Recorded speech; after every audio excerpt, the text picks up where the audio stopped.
Membatasi pergerakan orang di masa pandemi menjadi tantangan di sejumlah daerah, terlebih di DKI Jakarta. Setelah memberlakukan kembali aturan ganjil genap untuk mobil pribadi, kini pemerintah DKI menerbitkan aturan ganjil genap untuk sepeda motor.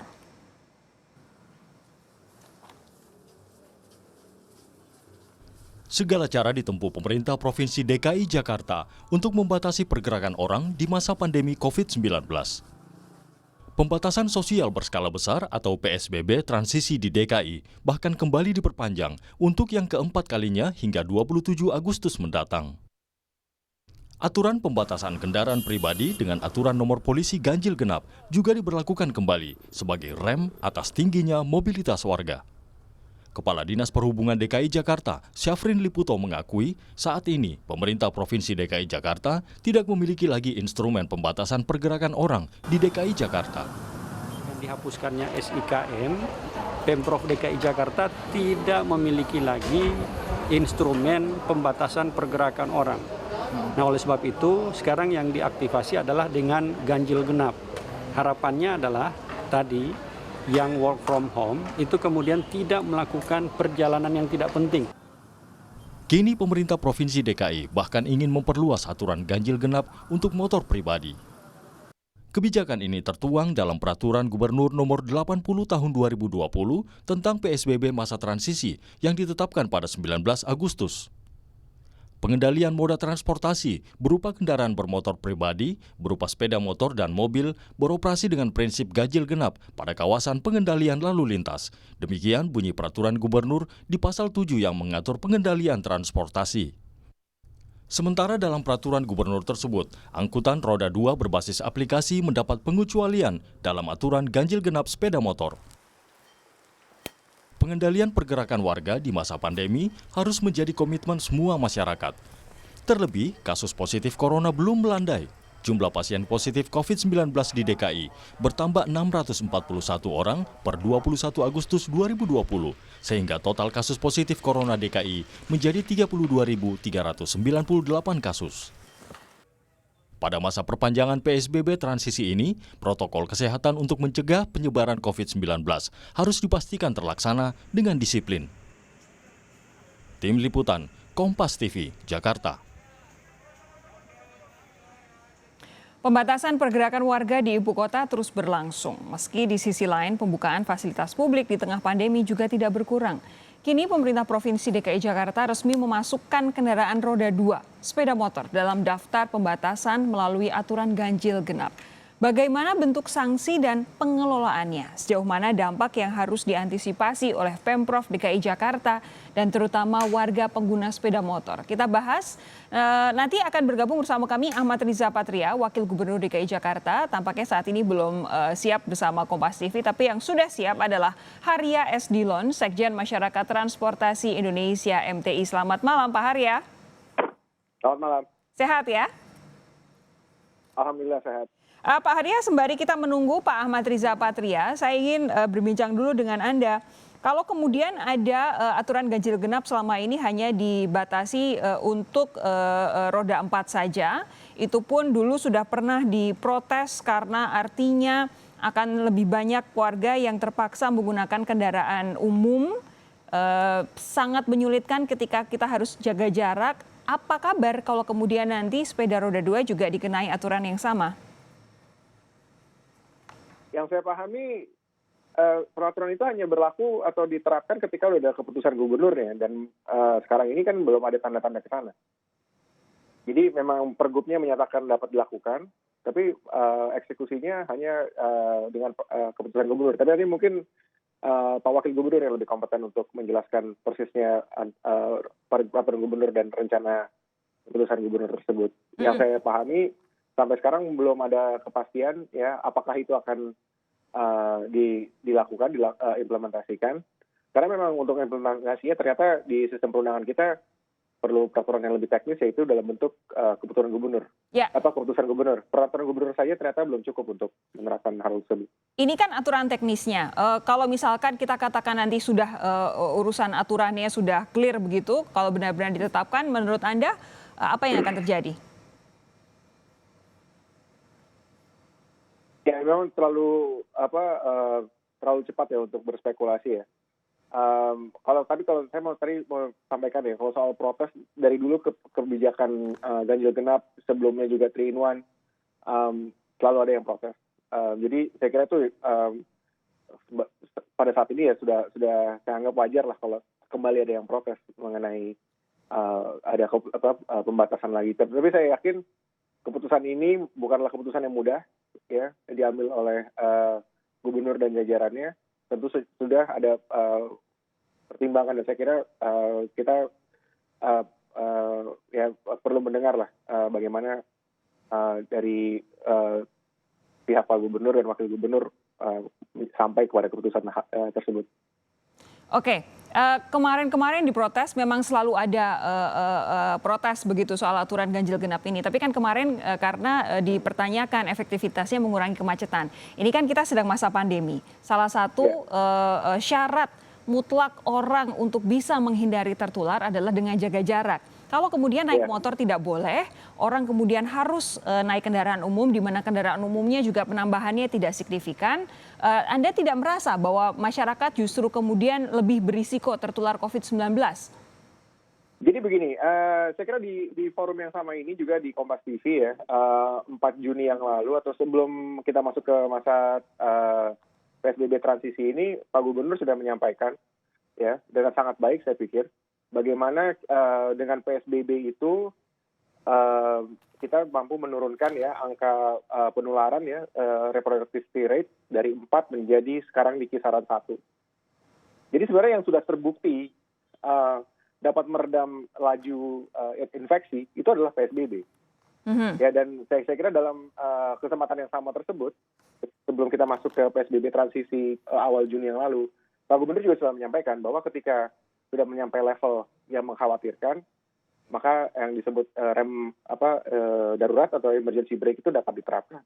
Oke. Nah, saya kira itu decision rule ya, atau yang baik ya. Jadi kalau misalnya kita sudah melihat sampai di level yang mengkhawatirkan, saya kira nggak ada salahnya sesuai dengan janji Pak Gubernur sebelumnya ya, tanggal 4 sebelum Juni itu kembali ke PSBB, dan nggak usah berkecil hati karena kota-kota besar lainnya misalnya Melbourne kembali menerapkan lockdown ketika mereka melihat ada laju infeksi yang cukup tinggi.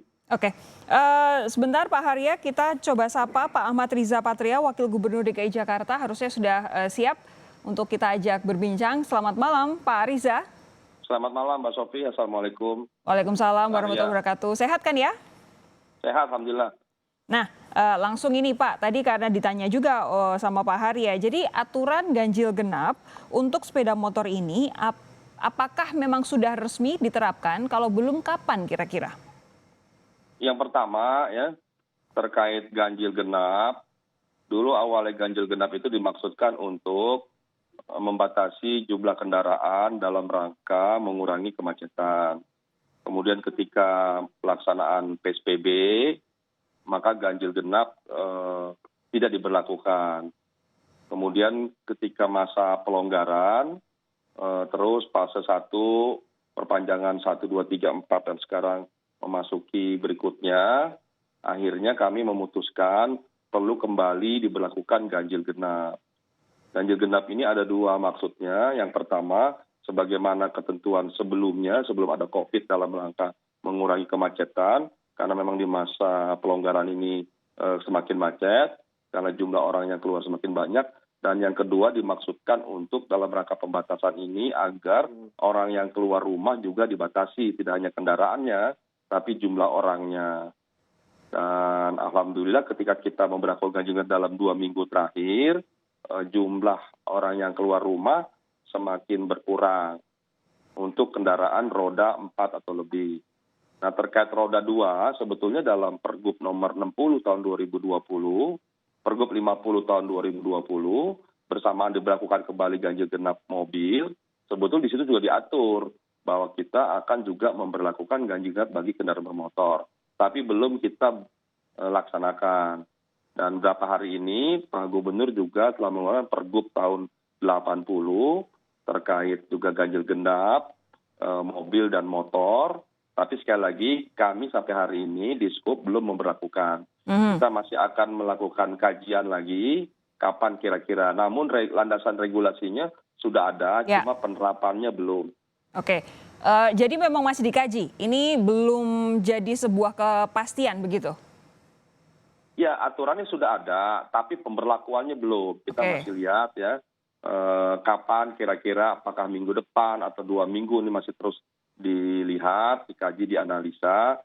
Tapi semua itu dimaksudkan dalam rangka kita ingin memastikan bahwa jumlah orang yang keluar itu berkurang. Oke. Sesungguhnya ketika orang dalam mobil itu memang cukup berjarak. Tapi sebaliknya kalau di motor itu, pengalaman yang kami cek, kami lihat di lapangan, kendaraan roda 2 itu yang belum ini, ketika sekarang ini kita lihat itu mereka itu berkerumun di mana? Satu, berkerumun ketika di lampu merah berdekatan, kemudian kedua, berkerumunan ketika istirahat begitu, atau menunggu, atau waktu menjemput.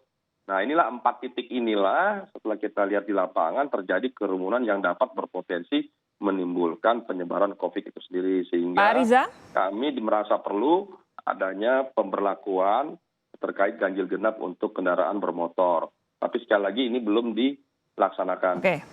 Belum dilaksanakan ya, masih dikaji untuk penerapannya. Tapi begini, kalau kemudian saat ini di tengah pandemi, salah satu cara untuk menyegah penularan adalah dengan jaga jarak. Otomatis biasanya warga yang menggunakan kendaraan umum pun memilih untuk menggunakan kendaraan pribadi. Mobil dibatasi, akhirnya pilihannya adalah sepeda motor. Nah, ketika orang-orang ini harus berangkat beraktivitas, harus berangkat kerja karena memang perkantoran diizinkan oleh Pemprov untuk buka, apa kemudian jaminannya supaya orang-orang ini yang tadinya menggunakan sepeda motor bisa tetap aman ketika terpaksa menggunakan sepeda motor karena saat ini posisinya PSBB-nya pun toh setengah hati, Pak Riza? Jadi waktu di awal-awal kami berlakukan PSBB transisi atau pelonggaran, memang di awal-awal terjadi kerumunan di kereta, utamanya ketika masuk itu di Bogor, di Rengas Dengklok, di Bekasi, Depok begitu. Tapi setelah itu kami bekerja sama Pemprov DKI dengan kereta api, kemudian dengan daerah-daerah penyangga seperti Bogor, Depok, Bekasi, Tangerang, telah diatur pembatasan, antrian, jadi lebih tertib jaraknya. Kemudian penggunaan masker juga jauh lebih tertib. Dan bagi mereka yang tidak membawa atau tidak menggunakan masker, tidak diperkenankan masuk kereta, bahkan kami kenakan sanksi, tidak diperkenankan masuk bus. Jadi sekali lagi ternyata setelah ada penerapan penegakan pendisiplinan di kendaraan umum, jauh lebih baik dan lebih tertib. Di kereta, di bus, dan ada petugas di pintu, petugas di dalam. Nah, jadi kalau nanti berpindah dari motor atau kendaraan pribadi ke kendaraan bus atau kereta, kami optimis bahwa ini bisa berjalan baik. Jadi tidak ada kekhawatiran terjadi penyebaran atau penularan di kendaraan bus atau kereta. Soal kedisiplinan itu kita harapkan memang nantinya masyarakat semuanya menggunakan transportasi umum bisa berdisiplin begitu dengan dibantu oleh petugas. Tapi kalau kemudian ada ganjil genap yang diberlakukan untuk kendaraan roda 4 dan juga kendaraan roda 2, otomatis nantinya pasti akan ada peningkatan jumlah pengguna kendaraan umum dong. Otomatis jaga jaraknya makin susah dong, Pak Wagub. Iya begini, memang kami sudah hitung. Nanti kan ketika ada pemberlakuan ganjil genap bagi motor, memang ada perpindahan ya. Tapi sekali lagi itu sudah kami kaji analisa, nanti ada peningkatan jumlah gerbong kereta, kemudian ada peningkatan jumlah bus atau kendaraan. Semuanya kita sesuaikan dengan kebutuhan dalam rangka menjaga memastikan bahwa tidak terjadi penumpukan. Dan kalau dalam kereta, dalam bus, kami optimis tidak terjadi penumpukan karena kan dibatasi di situ. Ketika sebelum masuk sudah dibatasi, yang bersangkutan harus disinfektan atau hand sanitizer, kemudian cek suhu, kemudian menggunakan masker. Begitu masuk di dalam sudah dibuat, itu kan kursi-kursi diberi tanda silang, mana yang boleh duduk, artinya jarak sudah diatur dan ada petugas. Jadi sekali lagi mengatur orang di dalam kereta atau bus itu lebih mudah daripada kendaraan bermotor. Kendaraan bermotor itu kan mobile. Pak Wagub, mungkin ada apa namanya laporan di stasiun KRL terutama ini di wilayah DKI Jakarta mungkin sudah tertib. Tapi saya tidak tahu Pak Wagub apakah tahu bahwa di luar DKI Jakarta di daerah penyangga yang bukan stasiun-stasiun besar sebenarnya untuk pembatasan itu nyaris tidak ada. Orang hanya tidak boleh duduk di tempat yang ada silangnya, tapi toh di dalam gerbong juga penuh-penuh juga, dan ini semua masuk ke wilayah DKI Jakarta, membahayakan warga di DKI Jakarta. Apakah ini sudah dibahas dengan pihak-pihak dari daerah penyangga, Pak Wagub? Kami selalu koordinasi, dialog, rapat, ya. Hanya tidak jadi dipimpin oleh kita, gugus tugas pusat, bahkan Menko ikut terlibat dalam rangka koordinasi, memimpin agar kita bersinergi positif kerjasama antara Pemprov DKI dengan daerah penyangga, termasuk juga dengan kereta api Indonesia. Jadi itu terus kita bahas. Dan sejauh ini kami terima kasih bagi media, metro, atau masyarakat manapun yang memberitahukan kami apabila ditemukan ada satu stasiun yang tidak disiplin, atau gerbong mana, atau bus mana, silakan. Kami akan tindak lanjuti, ya. Tapi kami sudah juga melakukan sidak berapa kali, beberapa titik tersebut, alhamdulillah cukup berjalan baik. Namun demikian, kita tetap akan meningkatkan pengawasan dengan cara apa? Dengan cara koordinasi, rapat-rapat secara berkala, kemudian juga kami hadirkan sebanyak mungkin aparat, tapi yang lebih penting adalah kesadaran dan kepatuhan masyarakat itu sendiri. Oke, jadi kembali lagi ke masyarakat ya? Betul, kantor-kantor juga kami minta untuk mengatur jam masuk, jam keluar. Nah itu sejak pemberlakuan ganjil genap kendaraan roda 4 itu sudah dinyatakan kantor-kantor diminta untuk mengatur. Apakah sudah ada benar-benar evaluasi untuk pengaturan kantor-kantor ini? Saya sampai saat ini belum terlalu banyak mendengar ada perkantoran yang kemudian diberikan sanksi ketika memaksakan pegawainya untuk tetap bekerja dari kantor padahal sebenarnya bisa WFH. Itu sudah kami minta. Jadi sejujurnya, ya mohon maaf, banyak kantor-kantor juga disiplin.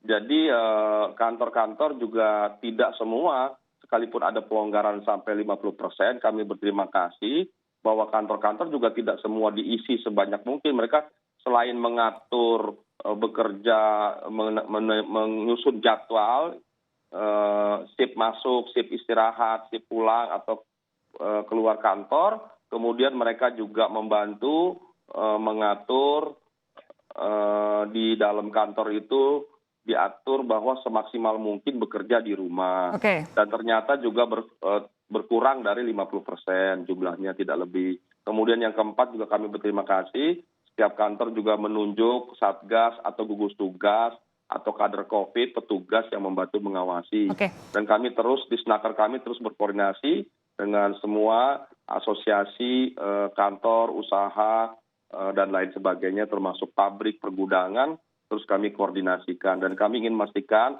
bahwa bahaya COVID ini bahaya kita semua, dan menjadi tanggung jawab kita semua, sebagaimana disampaikan oleh para pakar, 80% keberhasilan kita memutus mata rantai penyebaran ini terletak pada kesadaran, kepatuhan, dan disiplin masyarakat itu sendiri. Oke, nanti saya akan kembali bertanya soal apakah kemudian kalau jadi diberlakukan ganjil genap untuk kendaraan roda 2, bagaimana dengan nasib ojek online, akan dijawab oleh Pak Riza Patria sesaat lagi. Jangan kemana-mana saudara, tetap bersama kami di Sapa Indonesia Malam.